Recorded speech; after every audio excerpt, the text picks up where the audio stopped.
आजच्या भागामध्ये इथे नंदिनी जीवाला शोधत असते. जीवा म्हणतो आज मैं ऊपर हूँ आणि मग इथे जीवा वरती गेलेला असतो. ते नंदिनी म्हणते तिथे काय करत आहात, खाली या लवकर. तर जीवा म्हणतो काय काम आहे आणि मग नंदिनी खाली बोलत असते. नंदिनी म्हणते नीचे आओ आणि मग इथे जीवा म्हणतो की हे बघ आता नंदिनी लगेच आलो. अरे ही किल्ली माझ्या हातात आहे. नंदिनी म्हणते तुम्ही वरती कसे गेलात आणि तुम्हाला चावी कोणी दिली. तेव्हा आता जीवा म्हणतो की अरे आईने चावी दिली, माझ्या सासूबाईने, आणि दोघीही बाहेर गेलेले आहे. नंदिनी म्हणते ही आई पण ना बघा तुम्ही आताच्या आता खाली येता की नाही, लवकर सांगा लवकर. आता नंदिनीच्या हातामध्ये बॅग बघून जीवा म्हणतो ठीक आहे आलो. आता ते दोघे नाही आहे घरामध्ये आणि मग नंदिनी म्हणते आई पण ना जीवाला कशी चावी देऊन गेली. इकडे मात्र पार्थ आणि युग दोघीही पतंग उडवत असतात.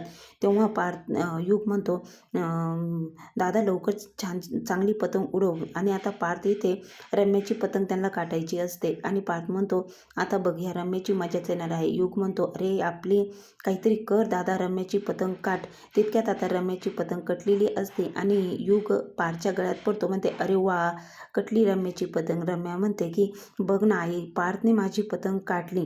तेव्हा आता वसुंधरा म्हणते की अगं हे खेळ आहे, एकमेकांची पतंग काटणारच ना.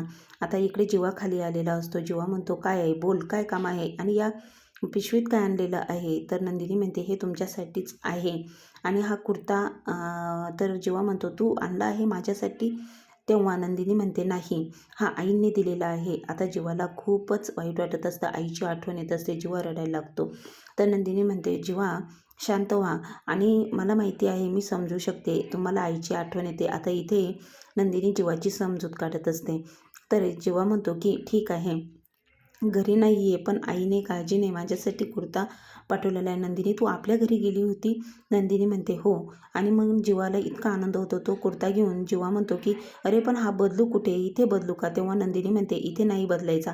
मग जीवा वरती जातो कुर्ता बदलायला. आता इथे रम्याची पतंग काढलेली असते. तेव्हा मात्र पार्थ म्हणतो अरे मी तर रम्याची पतंग काढली नाही, मग काढली तरी कुणी. तर इकडे काव्याची एंट्री होती. काव्या म्हणते अरे वा मी काढली आहे रम्याची पतंग. आता इकडे गॉगल लावून मानिनीची ही काव्याच्या पाठीमागून एंट्री होते. आता काव्या आणि मानिनी दोघीही पतंग रम्याची पतंग काव्याने काढलेली असते. तेव्हा आता काव्या म्हणते इकडे नका बघू देशमुख, तिकडे बघा तिकडे पतंग पतंगकडे बघा. मानिनीने मात्र काव्याच्या मागं फिरकी धरलेली असते आणि मानिनीची जबरदस्त एंट्री असते. गॉगल लावून मानिनी काव्याबरोबर पतंग उडवण्यासाठी आलेली असते. तर इथे मानिनी म्हणते अरे वा काव्या तू मात्र छान पतंग उडवत आहे, आता मी तुझ्याच बाजूने आहे. आता काव्या म्हणते आई तुम्ही आता देशमुखांच्या या बोक्यापुढे मला घालवणारच आहात. आता इकडे जोरदार पतंगबाजी सुरू होते. काव्या आणि पार्थमध्ये पतंगबाजी सुरू होते. तेव्हा आता युग म्हणतो दादा आता मात्र आपल्याला काहीतरी करायला हवं. दादा आवर तू लवकर, पतंग आपल्याला काव्याची पतंग काटायची आहे. आता मात्र जोरदार सगळेजण खेळत असतात. काव्याही खेळत असते. पार्थला खूप राग येत असतो. तेव्हा रम्या म्हणते की हे काय चाललं आहे. पार्थ आता तू एकदम चांगला खेळ, पतंगकडे बघ आणि या काव्याला हरव एकदाच. आता मात्र इथे काव्या म्हणते की अरे रागात जर पतंग जो तर खेळा तर अजिबात माझा पतंग तुम्ही काटू शकणार नाही, कारण की हा प्रेमाचा पतंग आहे आणि मला तर माहितीच आहे प्रेमाचा पतंग उंच आकाशात उडणार आहे बरं का देशमुख. आता इकडे कुर्ता घातलेला असतो जीवाने आणि नंदिनीही आईने दिलेली साडी घालून नंदिनी खाली येते. जीवा मात्र नंदिनीकडे बघतच असतो. तर नंदिनी म्हणते बाजूला व्हा चला पटकन. आता जीवा आणि नंदिनी किचनमध्ये येतात आणि तिळगुळ बनवायचे असतात. जीवा म्हणतो चल मोबाईलमध्ये काय बघत आहे आणि मग जीवा म्हणतो तुला तिळगुळ बनवता येत नाही. तेव्हा नंदिनी म्हणते हो मला सगळं येतं पण फक्त तिळगुळ बनवता येत नाही. जीवा म्हणतो ठीक आहे चल मी मदत करतो तुला. आता नंदिनी म्हणते हे काय, तुम्ही शांत बसता का जरा. आणि मग इथे नंदिनीची मदत करण्यासाठी जीवा म्हणतो की आपण दोघीही एकत्र मिळून तिळगुळ बनवूया, तू बाजूला हो मला करू दे तर खरी. इथे आता नंदिनी म्हणते ठीक आहे करा. आता नंदिनीने जीवाला तिळगुळ करण्याची परवानगी दिलेली असते. दोघेही एकत्र आणि नंदिनीला तिळगुळ बनवता येत नाही यावर जीवा खूप जोरजोरात हसायला लागतो. जीवा म्हणतो अरे नंदिनीला तिळगुळ बनवता येत नाही अरे वाह! चल मग आता मीच तुला शिकवतो. आता जेव्हा नंदिनीची फिरकी घेत असतो, नंदिनी म्हणते, "तिळगुळ बनवणार आहात का?" असेच हसत बसणार आहे. तेव्हा आता जेव्हा म्हणतो, "नाही, नाही, हसत नाही बसणार. आता तुला मदत करणार आहे." आणि मग तीळ निवडायला घेतलेले असतात. नंदिनीचे केस पुढे येतात. ते जेव्हा बाजूला करत असतात. दोघेही असतात घरामध्ये आणि दोघेही मस्त संक्रांतीचे तिळगुळ बनवत असतात.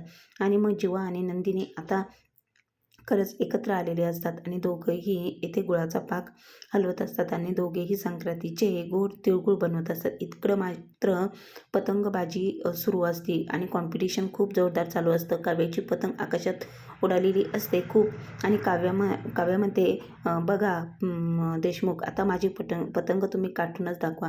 इकडे वसुंधरा म्हणते, खूपच आगाऊ झालेली आहे आणि दोघांचीही पतंग आकाशात जोरदार उडवलेली असतात. युग म्हणतो, दादा, ही काव्यावहिनी मात्र तुझी खूपच फिरकी घेत आहे.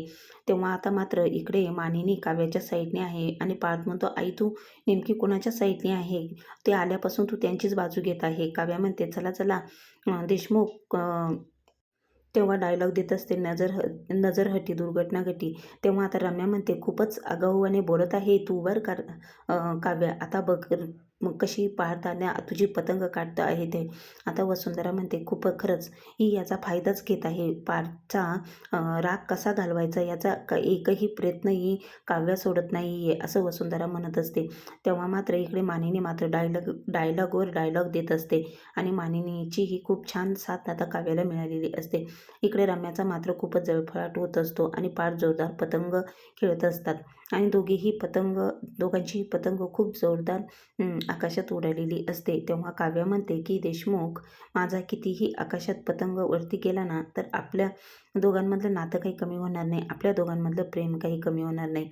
आणि दोघांचेही पतंग सारखेच बरोबरच काढले गेलेले आहे. दोघंही प्रेमास सारखेच पडू, नाहीतर दोघेही असेच राहू, असंही काव्य बोलत असते. त्या पुढील भागामध्ये मानिनी आणि रम्याने इकडे बोक्याची बिकट अवस्था केलेली असते. तेव्हा आता काव्य मात्र ओरडत आलेली असते, कुठे आहे माझा बोक्या? पण आता रम्या मात्र त्या बोक्याबरोबर काय कारस्थान करणार आहे पुढील भागात पाहायला विसरू नका.